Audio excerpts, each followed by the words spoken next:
بسم اللہ الرحمن الرحیم۔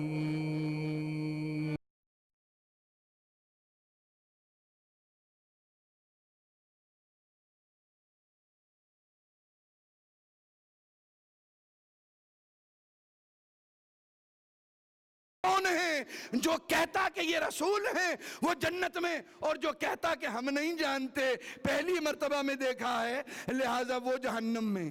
لیکن رب نے کہا نہیں، میں اپنی ربوبیت کا اقرار تم سے یہاں لے لوں گا۔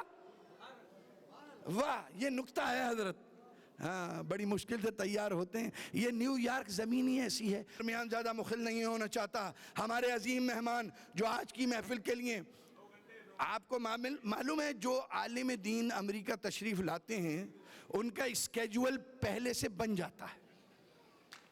کسی نے مجھ سے یہ کہا کہ وہ جو ہمارے آرگنائزر ہوتے ہیں نا، تو ہم تو ایسے ہوتے ہیں جیسے غسال کے ہاتھ میں مردہ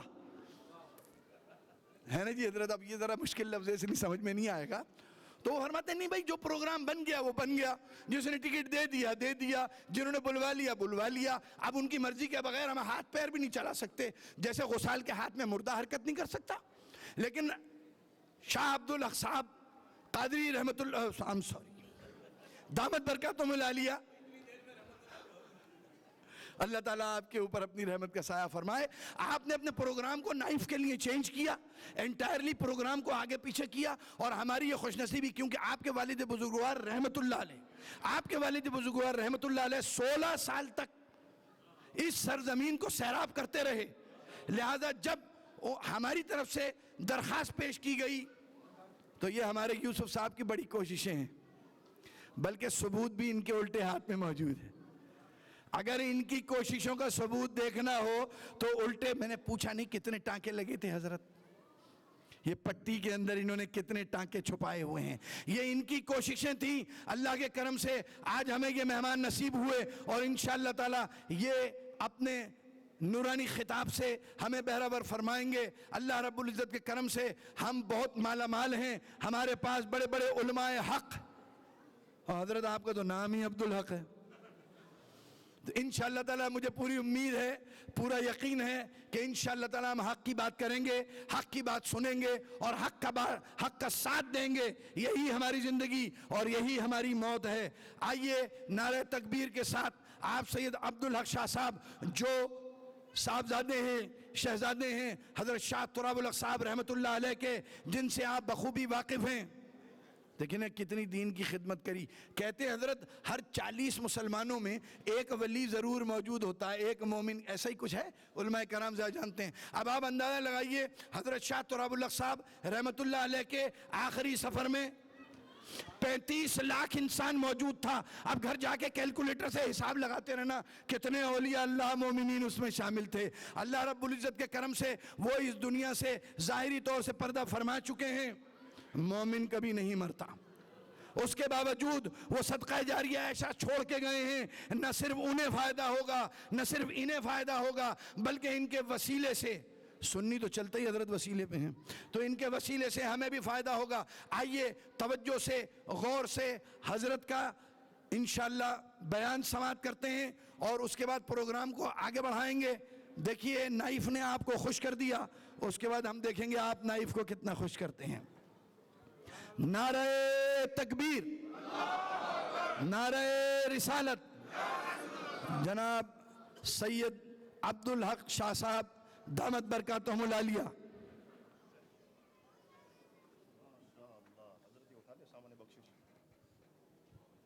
اپنا سامان بخشش اٹھا لیا۔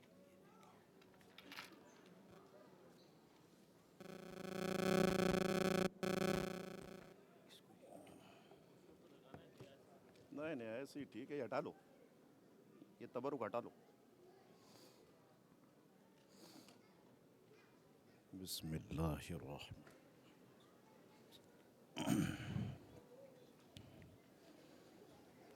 نحمده ونصلي على رسوله الكريم، اما بعد فاعوذ باللہ من الشیطان الرجیم، بسم اللہ الرحمن الرحیم۔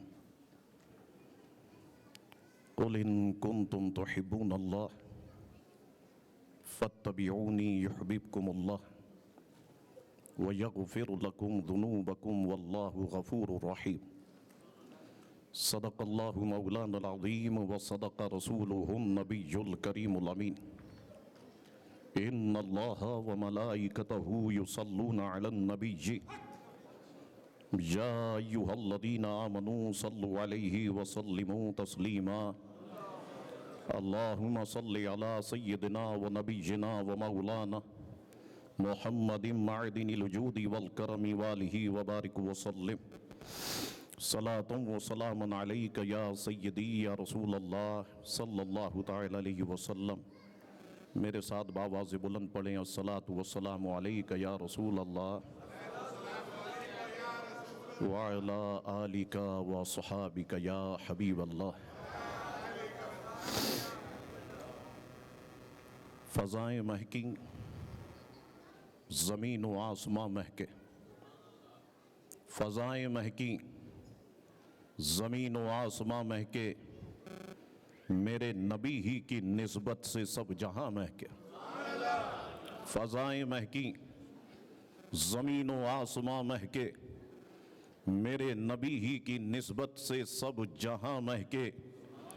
لیے ہے ایسی مہک زلف سرور کونین، لیے ہے ایسی مہک زلف سرور کونین، چلا جو ذکر تو مومن کے قلب و جاں مہکے۔ چلا جو ذکر تو مومن کے قلب و جاں مہکے۔ اگر نبی کا پسینہ کسی کو مل جائے، اگر نبی کا پسینہ کسی کو مل جائے تو صرف وہی نہیں اس کا خاندان مہکے۔ صرف وہی نہیں اس کا خاندان مہکے۔ زمین پہ پھول کھلے عرش مشکبار ہوا، زمین پہ پھول کھلے عرش مشکبار ہوا، حضور آپ کی آمد سے دو جہاں مہکے۔ حضور آپ کی آمد سے دو جہاں مہکے۔ ملا ہے قرب جنہیں سرور دو عالم کا، ملا ہے قرب جنہیں سرور دو عالم کا، دماغ ان کے منور ہوئے مکاں مہکے۔ دماغ ان کے منور ہوئے مکاں مہکے۔ گئے جو عرش پہ آقا ملائکہ نے کہا، گئے جو عرش پہ آقا ملائکہ نے کہا، رسول پاک کے جلوے کہاں کہاں مہکے۔ رسول پاک کے جلوے کہاں کہاں مہکے۔ نبی کا نام جو آتا ہے لب پہ آئے سنی، نبی کا نام جو آتا ہے لب پہ آئے سنی، میں ان کے نام کے صدقے میری زباں مہکے۔ میں ان کے نام کے صدقے میری زباں مہکے۔ بآواز بلند درود پاک کا نذرانہ پیش کر دیجئے۔ اللہ صلی علی سیدنا و نبینا و مولانا محمد معدن الجود والکرم والہ وبارک وسلم۔ صلاة و سلام علیک یا سیدی یا رسول اللہ صلی اللہ تعالی علیہ وسلم۔ اللہ تبارک و تعالی کی حمد و ثنا اور دل کی گہرائیوں سے حضور رحمت عالم نور مجسم صلی اللہ تعالی علیہ وآلہ وسلم کی ذات اطہر پر درود پاک پڑھ لینے کے بعد میری ماؤں بہنوں دوستوں ساتھیوں السلام علیکم ورحمت اللہ وبرکاتہ۔ دعا ہے اللہ کریم سے کہ اللہ کریم ہم تمام مسلمانوں کے گناہوں کو معاف فرمائے اور ہم سب کو دین مبین کا نور کامل عطا فرمائے۔ سب سے پہلے تو میں دل کی گہرائیوں سے نائف کا ممنون و مشکور ہوں کہ جنہوں نے مجھ فقیر حقیر کو مجھ فقیر حقیر کی عزت افزائی فرمائی اور کہا کہ آپ نے یہاں پہ کچھ عرض کرنا ہے تو میں آپ کی خدمت میں حاضر ہوں۔ وقت بڑی تیزی کے ساتھ گزر رہا ہے، باتیں بہت ساری ہیں، لیکن میں اس ذہن کا آدمی ہوں کہ طوفان نوح لانے سے اے آنکھ کیا فائدہ، طوفان نوح لانے سے اے آنکھ کیا فائدہ، دو آنسو ہی بہت ہیں اگر اثر کریں، اگر اثر کریں تو آنسو کے دو قطرے بہت ہیں، اگر اثر نہیں کرتے تو رات بھر کا رونا بیکار ہے۔ تقریر دماغ میں کچھ اور تھی اور بیٹھے بیٹھے تقریر کچھ اور ہو گئی، اور ہمارا کام ایسا ہے کہ ایک نعت خواں تو دوسرے نعت خواں کو بلا کے کام چلا سکتا ہے۔ ہمارے والد نے کام ایسا ہی سکھایا جو ہم خود ہی کر سکتے ہیں، کوئی دوسرا نہیں کر سکتا۔ آپ دعا کریں اللہ تعالیٰ میرے والدین کی مغفرت فرمائے۔ ایک سال میں 2 بزرگ دنیا سے چلے گئے اور یہ بہت بڑا صدمہ ہے۔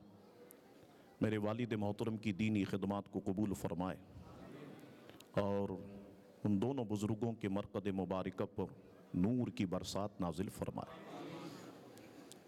میں نے قرآن مجید و فرقان حمید کی ایک بہت ہی مشہور و معروف آیت مقدسہ آپ کی خدمت میں تلاوت کی۔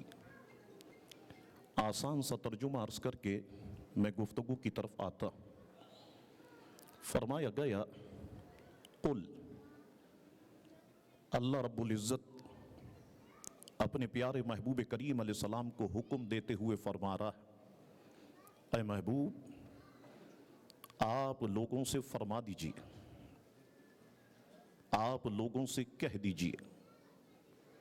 کیا کہہ دیجئے؟ ان کنتم تحبون اللہ، اے لوگوں اگر تم اللہ سے محبت کرتے ہو،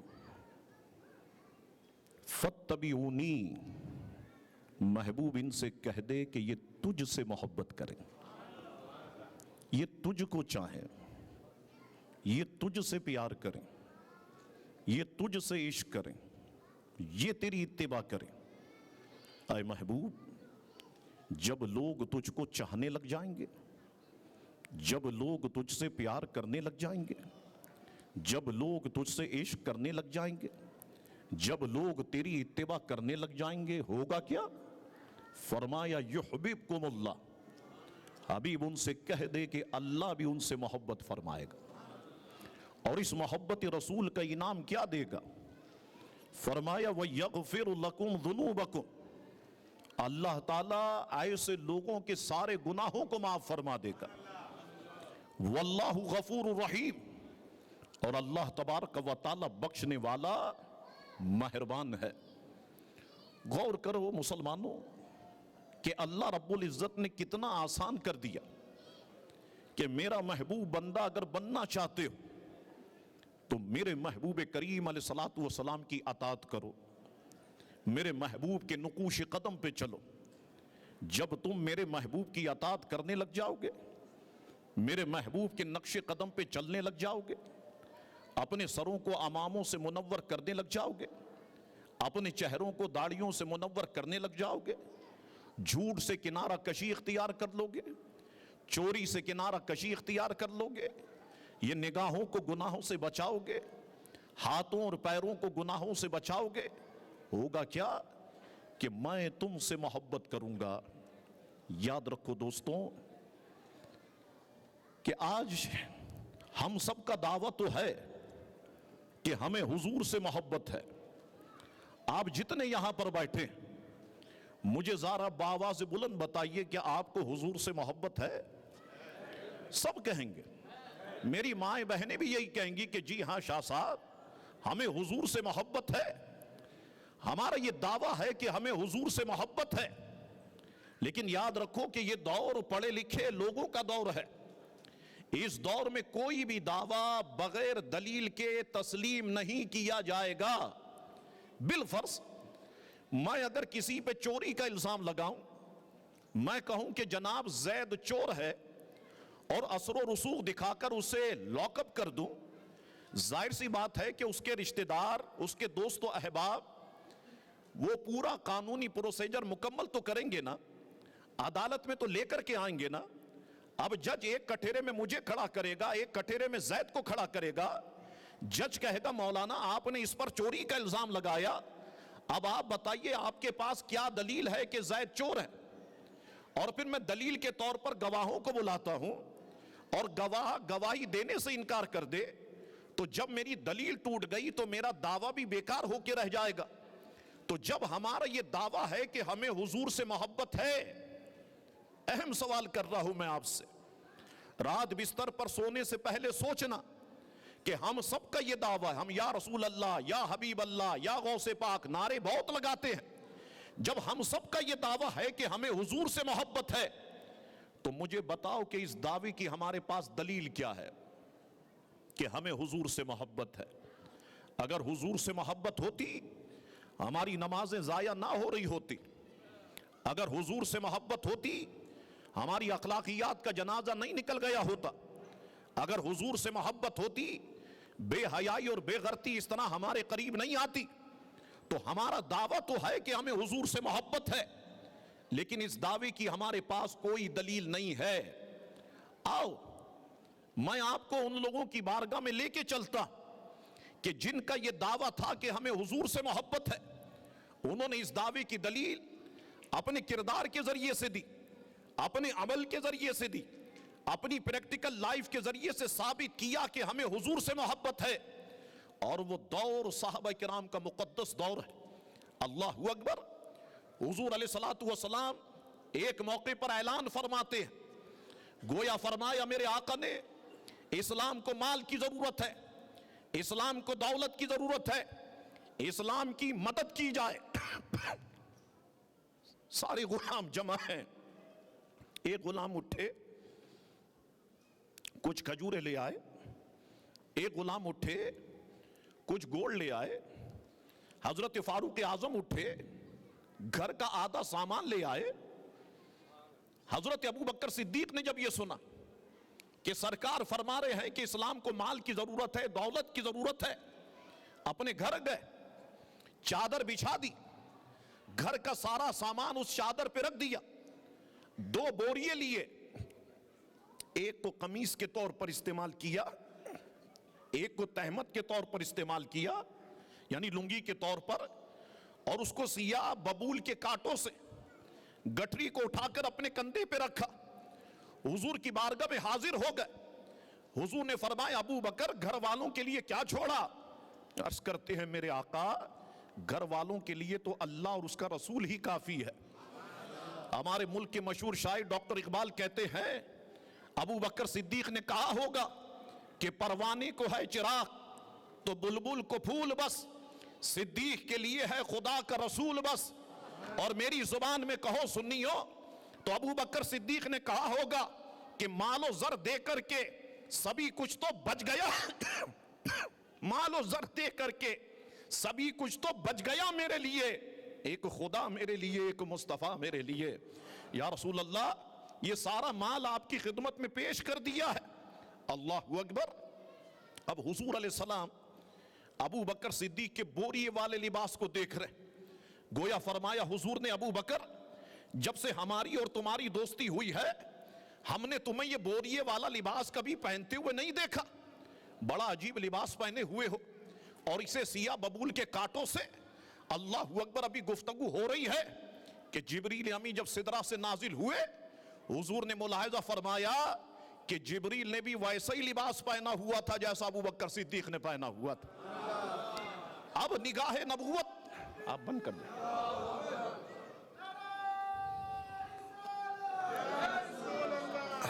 اب نگاہ نبوت کبھی جبریل کے لباس کو دیکھے، کبھی ابو بکر صدیق کے لباس کو دیکھے. فرمایا کیا بات ہے جبریل، آج جیسا لباس میرے دوست ابو بکر نے پہنا ویسا تم نے پہنا؟ عرض کی میرے آقا آپ کا اعلان سننے کے بعد، چادر پہ مال رکھنے کے بعد، گٹھری باندھنے کے بعد، بوریے کا لباس بنانے کے بعد، اسے ببول کے کانٹوں سے سینے کے بعد، گٹھری کو اپنے کندھے پہ رکھنے کے بعد، جب ابو بکر آپ کی بارگاہ کی طرف آ رہا تھا اللہ تعالیٰ عرش پر اعلان فرما رہا تھا آسمان کے فرشتوں کیا دیکھتے ہو، آج ویسا لباس پہن لو جیسا مصطفیٰ کے دوست ابو بکر نے پہنا ہوا ہے. اللہ اکبر. غور کیجئے آپ، ان کا یہ دعویٰ کہ ہمیں حضور سے محبت ہے، انہوں نے اس دعوے کی دلیل اپنے کردار کے ذریعے سے دی ہے. ہمارے پاس اس دعوے کی دلیل کیا ہے؟ صرف باتیں ہی باتیں ہیں، صرف نعرے ہی نعرے ہیں۔ میں نے گفتگو کا رخ پھیر دیا محبت رسول کی طرف، اور یہ میرا پسندیدہ موضوع ہے۔ جس کے دل میں حضور کی محبت نہیں ہے اس کا ایمان کامل نہیں ہے۔ اب آپ کا سبحان اللہ اور ماشاءاللہ کہنا سن لو، پہلے میرے لیے پیٹرول کی حیثیت رکھے گا۔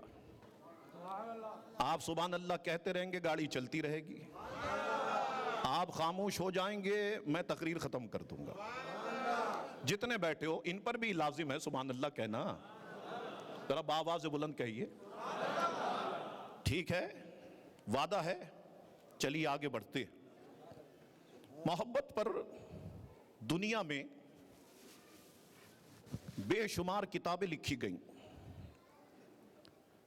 لکھنے والوں میں، رائٹرز میں ہندو بھی ہیں، سکھ بھی ہیں، کرسچن بھی ہیں، بدھسٹ بھی ہیں، مسلمان بھی ہیں۔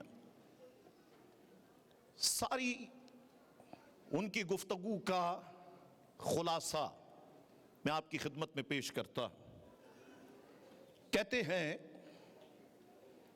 کہ ایک انسان جب دوسرے انسان سے محبت کرتا ہے تو وہ بلا وجہ محبت نہیں کرتا۔ محبت کی کچھ وجوہات ہوتی ہے، اور پھر کہتے ہیں کہ محبت کی 4 وجوہات ہوتی ہے۔ محبت کی پہلی وجہ حسن ہے۔ کوئی شخص بہت زیادہ خوبصورت ہے، بہت زیادہ حسین ہے، بہت زیادہ جاذب نظر ہے، مجھے بتاؤ بآواز بلند کہ لوگ اس سے محبت کرتے ہیں یا نہیں کرتے؟ کہتے ہیں محبت کی پہلی وجہ حسن ہے، اور محبت کی دوسری وجہ سیرت ہے۔ کوئی شخص حسین و جمیل تو نہیں ہے، خوبصورت تو نہیں ہے، وجی و شکیل تو نہیں ہے، جاذب نظر تو نہیں ہے، لیکن اس کی سیرت اتنی اعلیٰ ہے کہ لوگ اس سے محبت کرتے ہیں۔ پھر لکھتے ہیں محبت کی تیسری وجہ احسان ہے۔ کسی کی والدہ اسپتال میں ایڈمٹ ہے، ڈاکٹر کہتا ہے کہ خون لے کر کے آؤ گے، اپنی والدہ، تمہاری والدہ کے جسم میں جو خون ہے اسی گروپ کا اگر خون لے کر کے آؤ گے تمہاری والدہ کی جان بچ جائے گی۔ اب ایک ایسا شخص جو نہ خوبصورت ہے، نہ اس کی سیرت اعلیٰ ہے، اس نے اپنا خون دے کر کے اس بندے کی ماں کو بچا لیا۔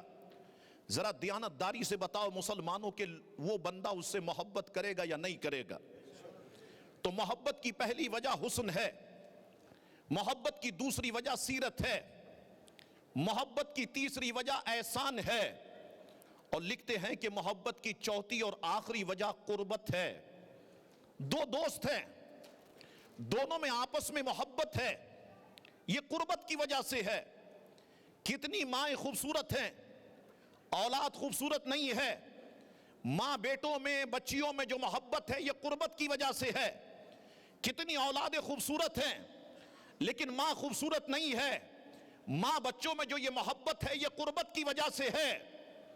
تو محبت 4 وجوہات کی بنیاد پر ہوتی ہے، یا تو حسن کی وجہ سے، یا تو سیرت کی وجہ سے، یا تو احسان کی وجہ سے، یا تو قربت کی وجہ سے۔